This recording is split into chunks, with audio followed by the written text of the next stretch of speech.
Hello everybody. As you can see behind me, the hotel I'm staying at. Yesterday I caught a shuttle bus into town and stuff.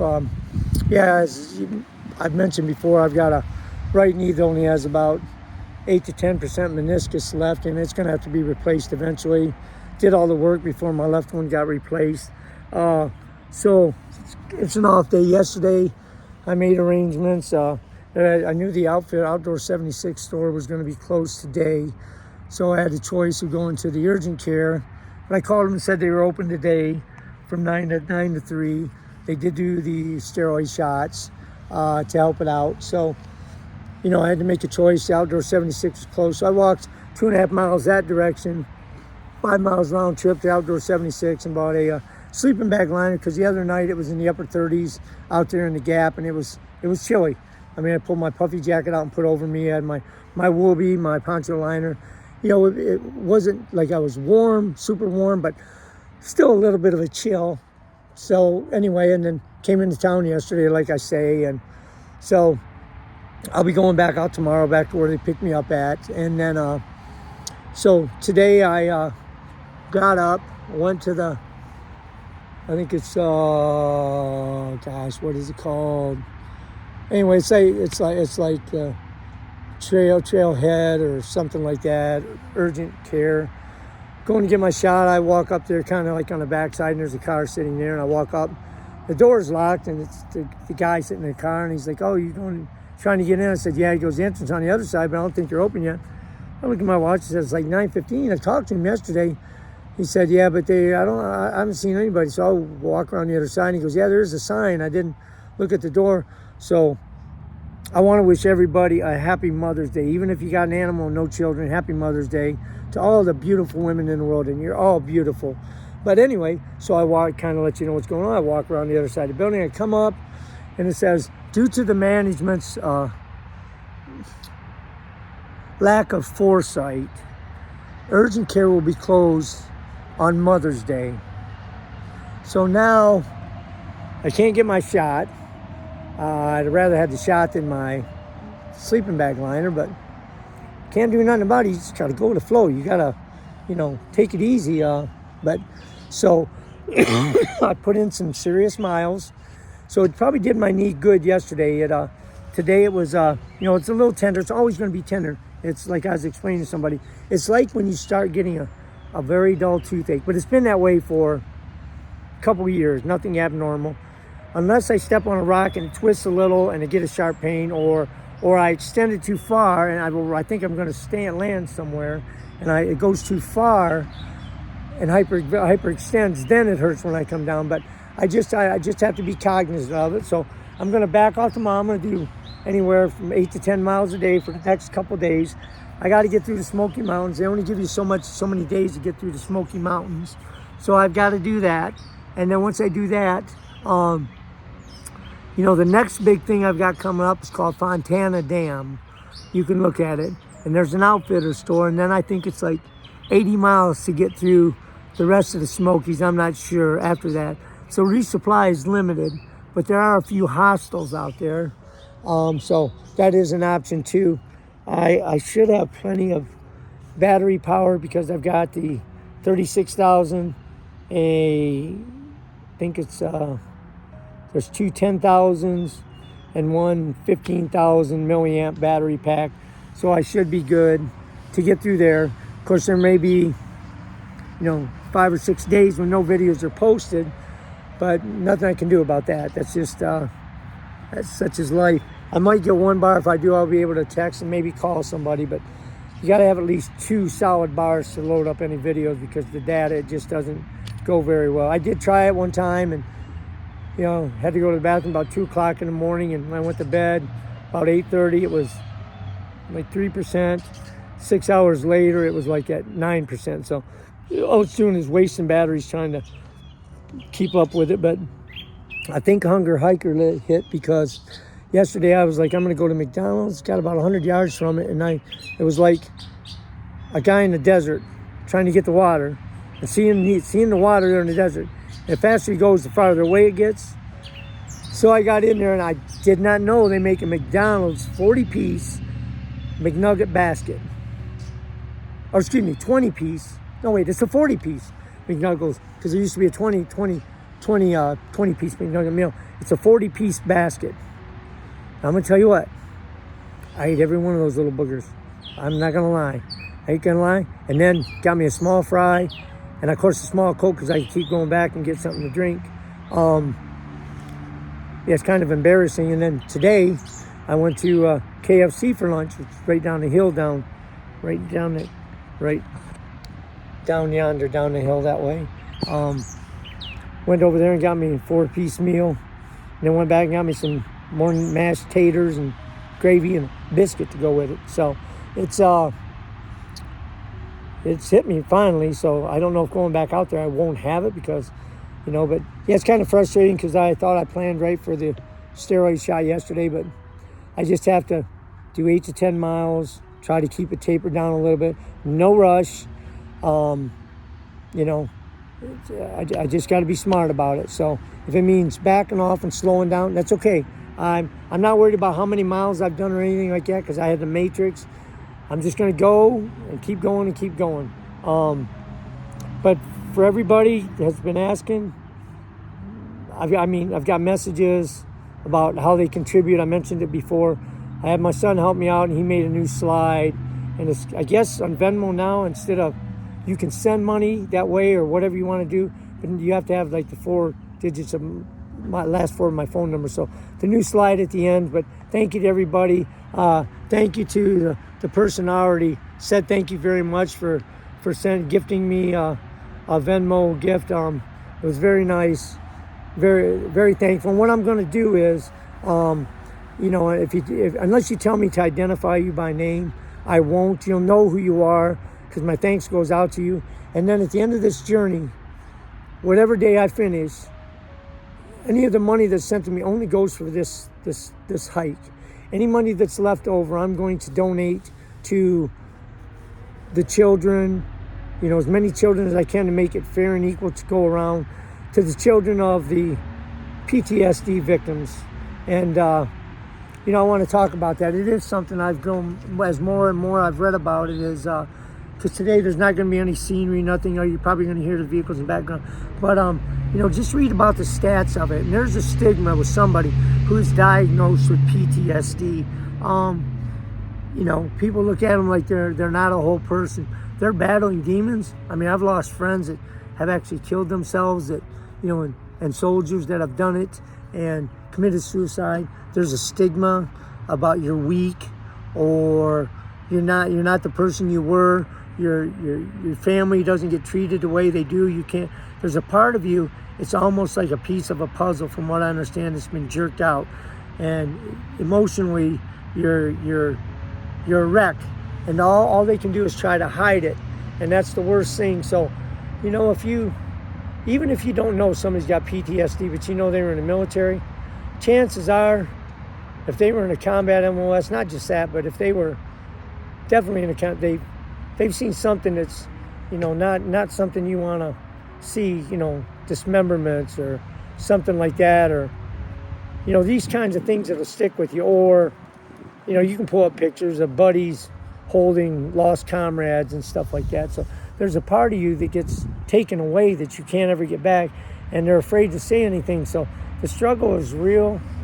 I'm passionate about it. When I get back, I want to, you know, try to maybe even volunteer at one of the places, just to go in and, you know, if somebody needs a punching bag, I'll get bubble wrap and let them just knock the crap out of me if that's what it takes. But it's just, you know, to all the military dependents and family members, you know, my son mentioned he couldn't imagine what it was like, you know, or, you know, the return videos, he can understand it more. But, you know, not just my ex-wife, when I would go away, I never worried about, and kudos to her, she did wonderful. I never had to worry about anything when I was gone. I could focus on what had to be done, you know. But some of those people, when they came back, they didn't have a family to come back to, or they might have been single, 20 years old. I can't imagine seeing what I did at my lifetime as an 18, 19, 20-year-old young kid, and coming back and trying to readjust. I believe it's called The Long Road Home. It's about a group of guys that go over to Iraq and Afghanistan.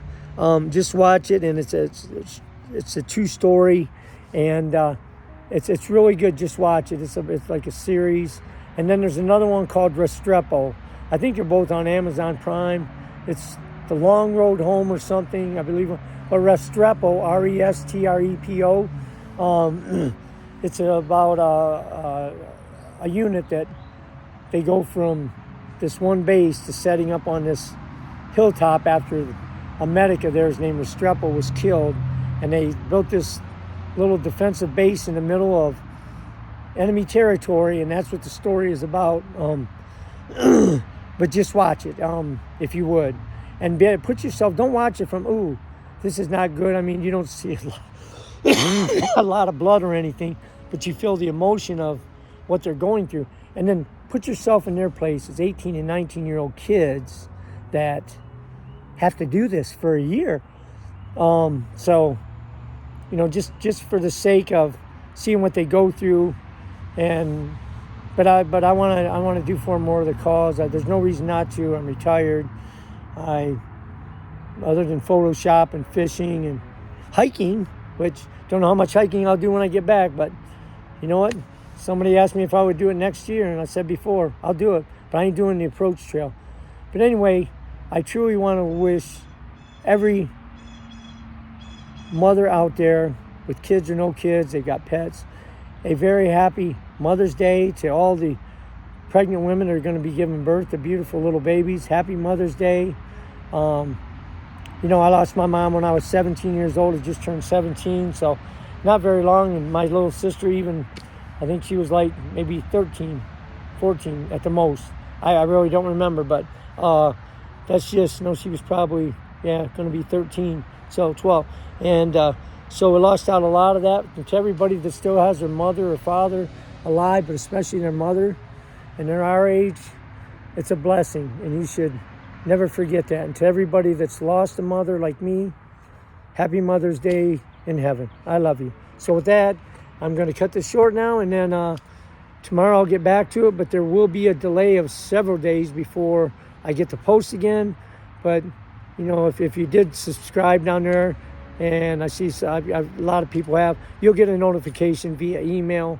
But anyway, thank you. Happy Mother's Day. God bless, and I love you all. And remember to think about the men and women, you know, suffering a disease that's just going to be getting worse as they get older unless we get them help. So thank you very much. I love you, and happy Mother's Day. You're going to have a bunch of this background here. I'm doing it from a hotel room, so I can make sure I get everybody's names done so that I can just insert it into the videos when I get a chance. So I'm just going to record them all so that you'll have them. Just your typical little hotel room, nothing fancy. But yeah, first I want to mention Travis Helm, who lives down under. Good day, mate, to you and your family. There's Glenn Hazelton, Shannon Aloha Ordner, and you used to owe me a whole big crawfish boil. And when you post those pictures, you know that you're ticking me off, bro. So you need to make this happen afterwards. I FedEx them overnight. You can just make it happen, or you know, let's have a crawdaddy boil. He's from Louisiana, so we talk. He doesn't have as bad a draw as some of them, but you know, every once in a while you can hear that Louisiana drawl come out in him. And then there's Delbert Turner, Surf Daddy from Hawaii, man. That guy, I couldn't get up on a little wakeboard. He's out there just zigging and zagging. Next is, excuse me, Brian Bates. If you know him, he's my lieutenant on a Bradley fighting vehicle in South Korea. And let me tell you, he was a platoon leader, I think it was, but he looks like he's about 12 years old. But he's just a quality guy. I mean, all these people, something about him. There's some just great guy. And then there's Hottie Scotty Scala. He's just a fantastic guy. Kind of lost touch with him. He's probably doing something good with CIA or Secret Service or NSA or one of those wazoo organizations. Then there's Richard Boo Boo Fink. This guy, let me tell you, in Enoch, wrote a paper before they had all this fake crap that could write it for you. And it, when we were in Enoch, we were Fort Bliss, Texas, and they gave it to somebody else that wrote this paper. But let me tell you, Boo should have won. I think it came down to him leaving a comma off of a sentence. That was why he didn't get it. But it was just like it was a group project. But Boo, you're the man, dude, and you know it. And don't let anybody tell you you aren't. Then there's Sergeant Major Henry Young, who was a no-nonsense kind of guy. If you were wrong, he would nail your butt to that wall behind me. But let me tell you, if you standing there with a bloody knife and you said, Sergeant Major, I didn't do it, I just picked it up, he would die for you. So that's the kind of guy he is. And then there's Johnny Woodley. Always wanted to act like a tough guy, but he's like the little Michelin Man in Ghostbusters, the new one, the little soft guy, you know. He's just like the Pillsbury Doughboy. He's just easy going. And then there's Adam Sniper Upson, who was just he would just sit back and take notes, and he's just a super guy. And then there's General Jeffrey Underhill. You can look him up. He's the ultimate poster child for Airborne Ranger. Got the tough face, square jaw. I think he's got a little dimple right there. I think it is, if I remember right. But no nonsense kind of guy. He took over one of the sections on Fort Campbell that we fell under, and we were doing some stuff out in the field, and there's another team doing something else, and we get back and clean our vehicles, and they were like, hey, Major Underhill. I know, sir, that's like a downgrade calling you that now. He says, Major Underhill wants to speak to you too. Okay, we didn't do nothing. Me and a guy named Robert Melby went in, who I also want to say, shout out to Robert Melby. Lots of stories about him. But we proceeded to go see Major Underhill, reported to him, and for the next 15 minutes, he jacked our asses up. He was chewing ass, talking about how we didn't coordinate stuff. And, you know, you don't interrupt an officer when he's giving you a butt chewing. You just want it to get over with so you can stick your tail between legs. But as he's telling us, me and Melby are getting a sense, wait a minute, this wasn't us. What is going on? So finally, Melby's like, you know, request permission to speak, sir. And he's like, yeah. And he's like, briefing that wasn't us doing that mission. It was somebody else. And instead of him saying, you know, well, you take this butt chewing like men, and just got out the door. He's like, oh, you apologize. Everything was clarified. And we went on our other way. But Melby lived in somewhere down near Nashville, and we were at Fort Campbell. And at the time, there was the lottery. It hit a lot of money, and you know, never late for work. And I said, you know, if I went up, I'm gonna buy a ticket. And if I win, I ain't coming to formation tomorrow. And God, for whatever reason, I slept in. It was like a Friday. Well, they're all in the day room waiting for formation to be called. You know, all sections kind of hang out together, and Melby's like, where's Flan? I have Flan me around. He's telling everybody, hey, Flan, come formation time, I'm not there.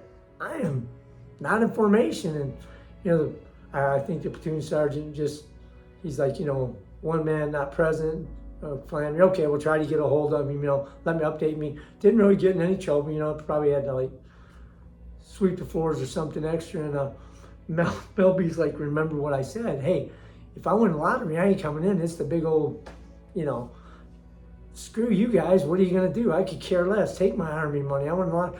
So formation's 9, I come dragging in about 8:30, you know. And Melby's like, dude, did you win? I was like, what are you talking about? I didn't even stop to buy the lottery ticket. It's just one of those things. It's the only time I never made a formation in my whole career. He's like, dude, don't lie to me, did you win? And I was like, did I win what? And he's like, the lottery, you weren't in formation. I was like, oh, no, dude, I didn't. I overslept. And he's like, oh, man, geez. So I think Sergeant Love was his name, or somebody, Wyndham or something. I can't. He's like, hey, come see me after work. You got a little business to take care of. I don't know. I don't know. I may have had to clean the latrine. But anyway, that's about it for this session.